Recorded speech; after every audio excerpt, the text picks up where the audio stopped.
बिस्मिल्लाहिर्रहमानिर्रहीम। अस्सलाम वालेकुम। आज का हमारा टॉपिक होगा कंडीशन ऑफ इक्विलिब्रियम, यानी कि कंडीशन कितनी है और स्टेट कितनी है। कंडीशन ऑफ इक्विलिब्रियम और स्टेट ऑफ इक्विलिब्रियम।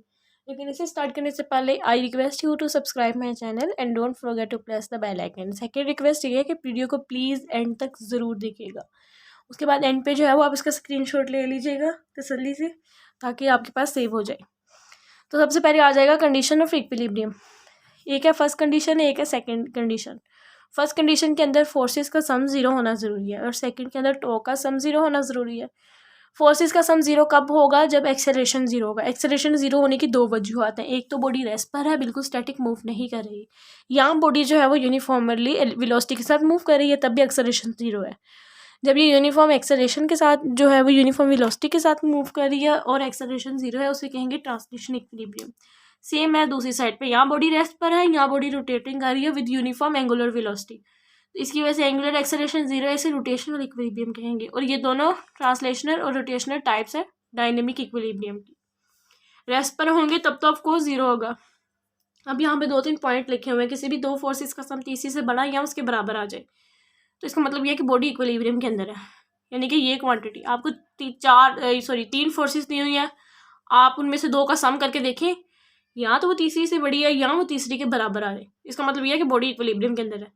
तो ये जो है ये कंडीशन तीनों फोर्सेस के ऊपर अप्लाई होनी चाहिए। पहले आप फर्स्ट 2 का करके देख लें, फिर आप 2-3 का करके देख लें, फिर आप फर्स्ट 3 का करके देख लें।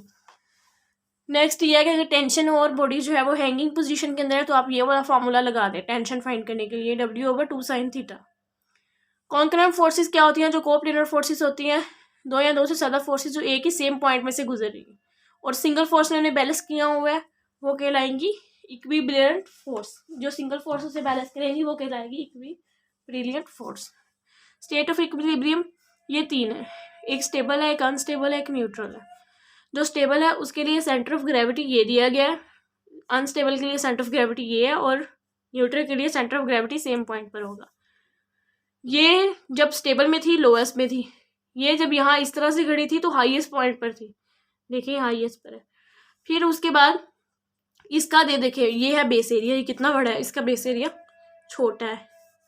इसके पास लो पोटेंशियल एनर्जी थी क्योंकि ये ज़मीन पे पड़ी है, और ये हाइट में खड़ी है, तो इसके अंदर हाई पोटेंशियल एनर्जी है, क्योंकि ये potential energy is equal to mgh।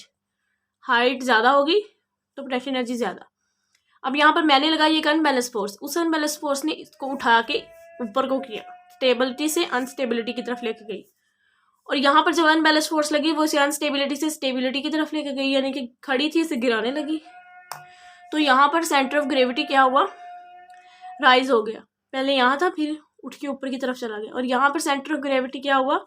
यहाँ पर सेंटर ऑफ ग्रेविटी फॉल हो गया, पहले यहाँ था फिर गिर के यहाँ आ गया। तो सेंटर ऑफ ग्रेविटी अगर राइज कर जाए तो इसका मतलब ये होता है, ये देखें, जब राइज की लेंथ डिक्रीज होगी और इसकी लेंथ इंक्रीज होगी, और लेंथ और टाइम पीरियड का डायरेक्ट रिलेशनशिप है, यहाँ पे टाइम पीरियड डिक्रीज हो जाएगा, यहाँ पे टाइम पीरियड इंक्रीज हो जाएगा। ये आप अपने जेहन में बिठा लें, अगर जो है वो सेंटर ऑफ ग्रेविटी राइज करती है, लेंथ और टाइम दोनों डिक्रीज कर जाएंगे। अगर सेंटर ऑफ ग्रेविटी फॉल करेगा तो लेंथ और टाइम दोनों इंक्रीज हो जाएंगे। यहाँ पर पोटेंशियल एनर्जी पहले क्या थी? लो थी, अब ये हाइट की तरफ जा रही है, इंक्रीज हो जाएगी। पहले ये हाइट में थी, अब ये गिर रही है, हाइट कम हो रही है, तो ये डिक्रीज हो जाएगी।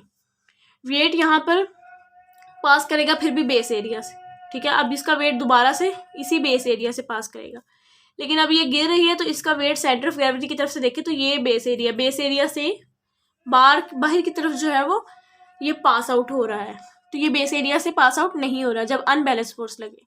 यानी कि इसको आप एक स्टोरी की तरह याद कर लें, स्टेबल इक्विलिब्रियम और अनस्टेबल इक्विलिब्रियम को। ये पहले स्टेबल थी, अनस्टेबिलिटी की तरफ लेके गई तो क्या क्या बातें हुई, और जब पहले ये अनस्टेबल थी तो क्या बातें थी, जब इसको अनबैलेंस फोर्स लगी और ये जाने लगी स्टेबिलिटी की तरफ तो क्या क्या बातें हुई, उन चीज़ों को याद कर लें। और जब न्यूट्रल इक्विलिब्रियम होगा तो पोटेंशियल एनर्जी जो है वो कांस्टेंट रहेंगी, और दोनों के जो है वो सेंटर ऑफ ग्रेविटी वो सेम रहेंगे, और वो सेम पॉइंट से फॉल करेंगे, और वो दोनों का बेस एरिया भी जो है वो एक दूसरे के लिए सेम होगा, क्योंकि वो न्यूट्रल इक्विलिब्रियम के अंदर है। उम्मीद है आपको समझ आ गई होगी कि कंडीशन 2 होती हैं और स्टेट 3 होती हैं इक्विलिब्रियम की। दुआ में याद रखिएगा, कोई क्वेश्चन हो तो ज़रूर पूछिएगा, दुआ में याद रखिएगा। अल्लाह हाफिज़।